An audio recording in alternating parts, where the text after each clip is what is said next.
আসসালামু আলাইকুম। তো বিদেশে এসে আমরা 12 ঘন্টা ডিউটির পর সকাল সকাল কিন্তু রান্না করতেছি, দেখতে পাচ্ছেন যে রান্না করতেছি। আজকে সকালে সবজি রান্না করব। তো ওই যে আমাদের আমার রুমমেট, ওর বাড়ি কিন্তু ফরিদপুর জেলায়। তো এই যে আলু কাটতেছে দেখছেন। তো এটা আলু, এই যে আমাদের এই দেশে কিন্তু আপনার আলু পাওয়া যায়, যে করলা, এই কাঁচামরিচ, এই যে মাছ, এই যে আলু বাজে, আর এই যে এটা কিন্তু আপনার ফুলকপি, আর এটা হচ্ছে আপনার লাউ, যে দেশে যেরকম লাউ। এটা হচ্ছে আমার রান্নাঘর, আমরা যেখানে রান্না করি।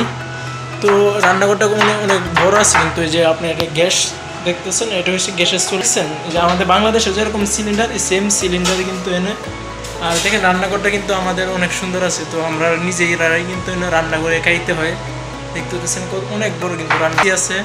তো এটা হলো আমার এসিটা দেখছেন, এটা কিন্তু এসি।